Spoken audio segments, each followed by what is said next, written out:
Par cette chanson, nous allons réfléchir à la parole de Jésus qui a dit: je suis la vraie vigne, je suis le vrai cep.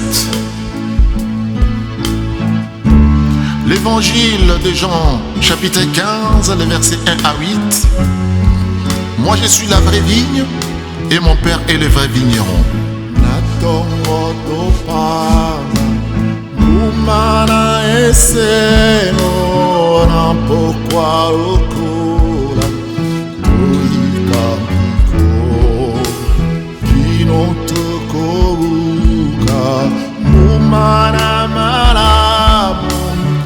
Alikolo solo topesa Yesu mumara kimya mumara peto toingi kobuka pona roliko mumara kimya mumara peto kirona suka tosale a Yesu mumara kimya mumara peto tolingi kobuka pona robiko mumara kimya mumara peto kirona suka tosale a Yesu.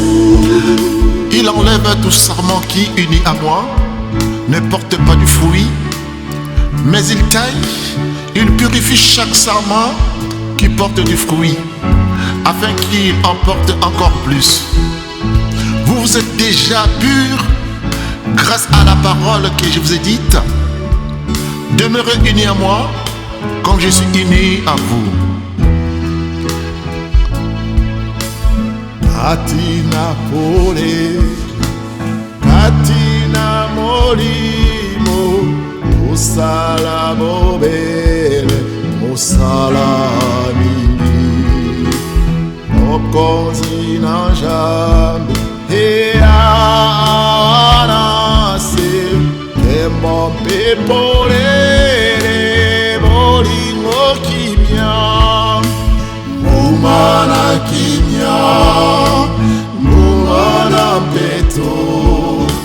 Tolingi kobuka pona lobiko mumana kimya mumana peto kinona suka tosalela Yesu mumana kimya mumana peto tolingi kobuka mona robiko mumana kimya mumana peto kinona suka tosalela Yesu. Un sarment ne peut pas porter des fruits par lui-même sans être uni à la vigne. De même, vous non plus, vous ne pouvez pas porter des fruits si vous ne demeurez pas unis à moi.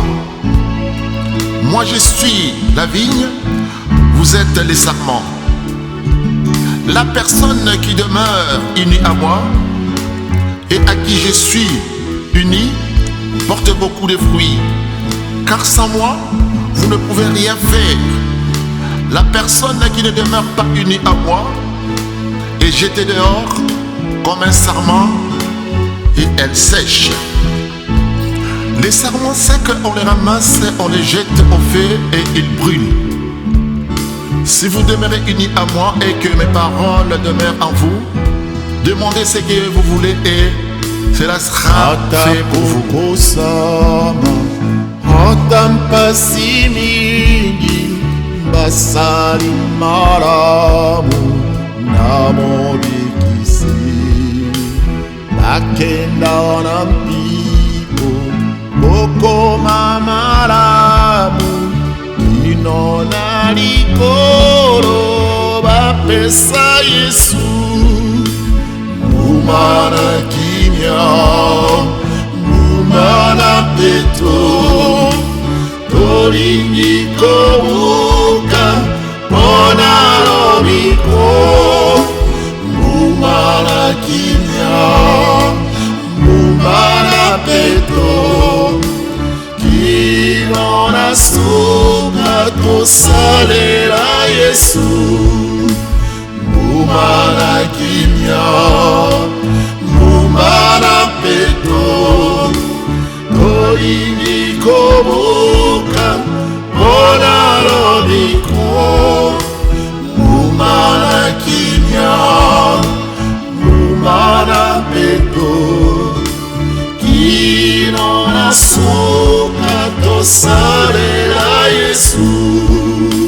Voici comment la gloire de mon Père se manifeste quand vous portez beaucoup de fruits et que vous vous montrez ainsi mes disciples.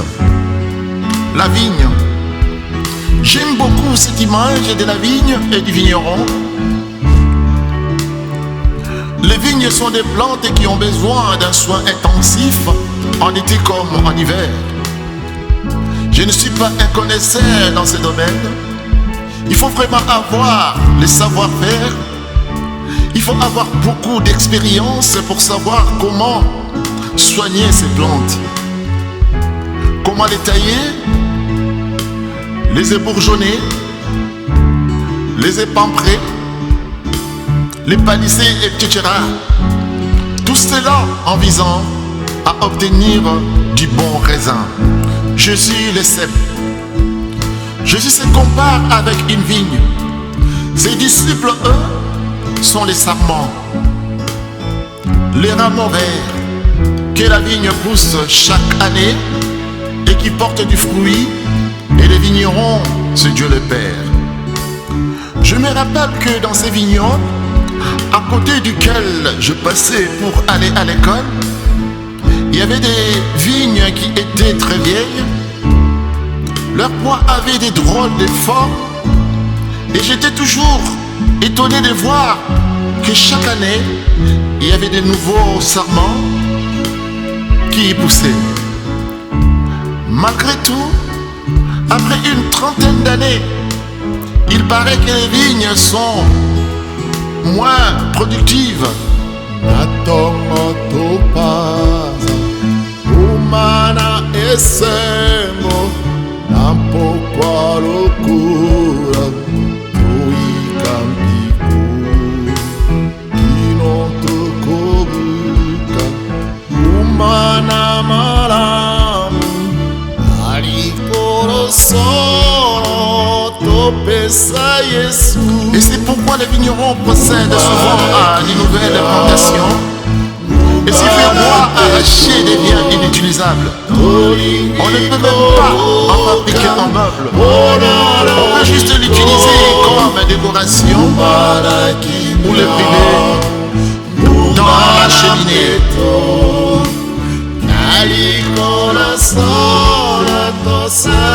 Je trouve donc intéressant l'aspect que Jésus se compare avec un cep. Et oui, beaucoup de personnes pensent que ces histoires autour de Jésus, elles sont bien vieilles et pleines de poussière. On ne peut plus rien faire avec ces histoires. Il faut les jeter au feu. Mais moi je crois que cette vigne, Jésus-Christ, peut encore aujourd'hui porter beaucoup de fruits. Même si au premier abord, cela ne semblait pas être le cas. Nous les sarments. Mais si nous regardons plus précisément cette image de la vigne, je trouve justement intéressant que les fruits ne poussent pas sur les sept, mais sur les sarments. Et les sarments, d'après ces textes, ce sont des disciples autrefois, mais aussi aujourd'hui. C'est nous les chrétiens et les chrétiens qui sommes les sarments. Et c'est nous qui portons des fruits. Et afin que ces fruits puissent bien se développer et mûrir, les vignerons doivent prendre soin de ces vignes pendant toute l'année. C'est un travail important, mais qui est nécessaire si les vignerons aimeraient avoir bonne récolte en automne. Quand une plante est encore jeune, elle ne porte pas encore beaucoup de fruits, mais après quelques années, si les vignes sont bien soignées, il y en a toujours plus. Et c'est un vrai plaisir pour les vignerons de voir les magnifiques grappes des raisins dans son vignoble. Jésus dit, les vignerons, c'est son Père, c'est Dieu. Portons du fruit, portons beaucoup de fruits, portons beaucoup de fruits, portons beaucoup de fruits. Galates 5:22. Ce sont aussi des fruits que nous devons porter. Portons ces fruits et Dieu va s'intéresser à nous et Dieu nous aimera plus. Et Dieu sera en commun accord et en communion avec nous. Tout ce que nous allons demander au Père, au nom de Jésus-Christ, nous les recevrons. Béni soit cette parole et béni soit le Seigneur Dieu Tout-Puissant. Amen.